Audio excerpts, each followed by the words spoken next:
Hey guys, Andy here from Mediocre Hobbies bringing you another World Eaters tutorial.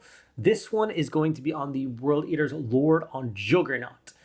I am not going to lie, out of all of the World Eaters miniatures that have been released so far, this is the one that piqued my interest the least. I'm not a really big fan of the Demon Engine style aesthetic of some things for Chaos armies. I much prefer the kind of ranks of Chaos Space Marines more than anything. Having said that, the thing that usually happens when I paint a miniature has happened once again, in that the negative feelings that I had towards it seem to dissipate as I paint it up. And by the time I finish the model and I have this beautiful thing that is now part of my collection, I've grown quite fond of it. So that has happened more times than I can count. So let me know what you guys think of Juggernaut in the Codex and them being part of the World Eaters Codex. Do you think that they should add in a unit of these guys, like a basic unit as opposed to just characters? I think that might be kind of cool actually. But yeah, we'll have to wait and see what they do in the future. Before I get into the video, I just wanted to take a second to thank all of my active patrons for your continued support. Without you guys, I would not be able to keep the lights on and the cameras rolling. If you guys are interested in joining my patrons, the main benefit for you is you get access to a private Discord server where you can chat with me and 150 other people about your hobby on a daily basis and get some ideas and inspiration. And two, you get an extra video every single week. So that means you get 52 extra videos a year from me. This week's World Eater themed video is based on the Master of Executions that I converted up and painted for the Force. Without further ado, guys, let's get into the video.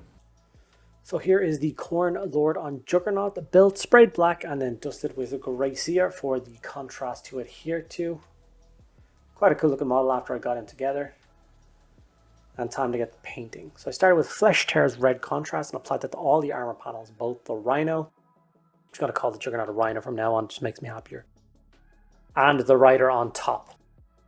So I'm not going to focus too much on the guy on top during this video, as it's basically just a World Eater. So if you're curious about anything different that I might have done from the Juggernaut to the Rider, you can go back and check my World Eaters infantry video, in case you think you might have missed anything. But I think it's fairly self-explanatory.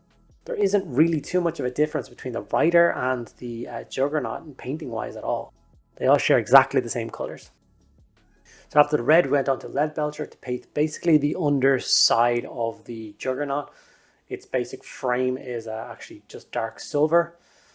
And then whilst doing that, we did any metallic parts that need to be done on the Rider, around his chainsword, or any of the chains hanging off him, or any bits and pieces like that. It's a quick and easy step. Being careful not to hit the red.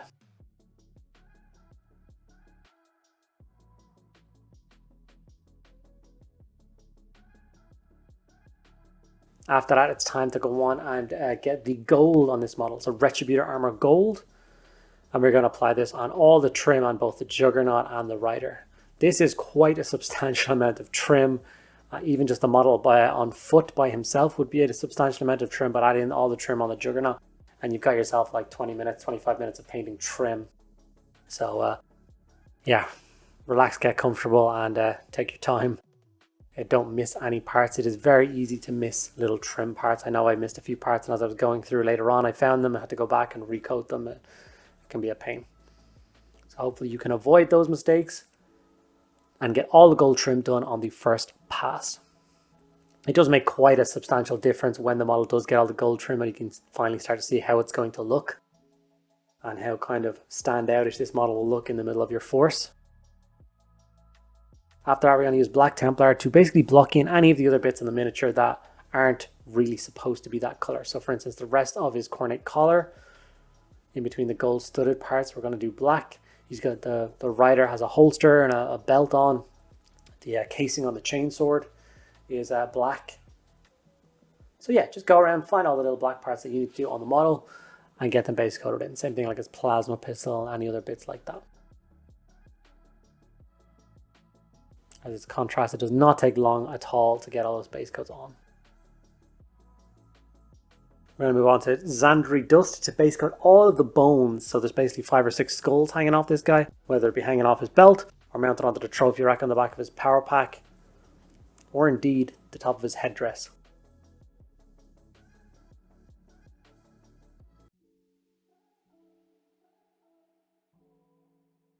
With all of those bits and pieces on, it was time to shade the miniature. For that, we went back to our Berserker Bloodshade, the same shade we've been using for our entire World Eaters force. It works a treat. It does great for the all the gold and the red, and it's going to give the entire force a really nice uniform look. So yeah, take your time, make sure you get all this into all the nooks and crannies. The next step may surprise you. While the shade was drying, I also got the model based. Like I said, the next step may surprise you. It's quite a messy step, but I think it saves a lot of time in the long run. So what I'm going to do now is I'm going to dry brush Leadbelcher pretty much across the entire miniature. And my reason for this is this is going to highlight the gold. And as you can see, there's quite a lot of intricate gold on the model. So by using Leadbelcher and giving it a nice fine dry brush, you're going to catch all the gold beautifully. And that, like, to me, that is it. The gold is now done. It looks stunning, looks highlighted. It's exactly where I want it to be. And we're going to be layering up all the red and the black parts again anyway, so it doesn't really matter if we hit the red that much. So here's the model with all the gold now done. It took about 5 seconds to do. If I was to go in and individually layer each gold panel, it would take an hour, maybe longer. So I definitely feel like this is the quicker way to go about it. Across the Khorne Red now, and it's time to layer up. Like I said, this time we're going to carefully work our way around all the gold trim and layer up this model. So this coat will be kind of more solid. You can leave some of the dark contrast paint and shade in all the recesses, but we're going to get the majority of the panels done with that Mephiston Red, or that Khorne Red, sorry. And we get that applied, we get this lovely result. As you can see, as soon as you add that one layer, everything gets tidied up and the model looks fantastic. We are going to take the red a little bit brighter, so once again he matches in with the rest of the range. Now, the problem that I have here at this point is, if you look at the images on the website of this miniature, the Juggernaut itself is a darker red to the rider. They kind of separate the two. Not really sure why they did that. Maybe they wanted to emphasize the rider as being more important than the actual Juggernaut itself. The way you could do this is by just doing the Mephiston Red stage on the rider and leaving the Khorne Red stage on the Juggernaut. So basically don't do the second layer on the Juggernaut, just do it on the rider. I, however, quite like the look of everything done. I think it looks quite menacing. It's very ornate, very World Earsy, and I love it. Don't freak out, I am going back and giving a very light silver dry brush basically on the front, the head, and around the shoulders. Because I imagine this thing charging two ranks of Space Marines and like crashing into enemy tanks and stuff. So there's no way that red paint job is going to be intact. So I do like a little bit of chipping, a little bit of weathering. And I'm just simply doing that by adding a few scratches with a nice dry brush of silver.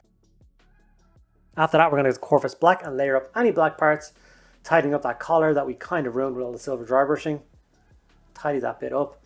Casing of his plasma pistol, casing of his chainsword, belt, all those bits and pieces that we did the Black Templar with in our base coat stage is what we're going to use now and for the Corvus Black. And it is one monster chainsword, so do take your time and get a nice coat of black on that and avoid hitting the gold.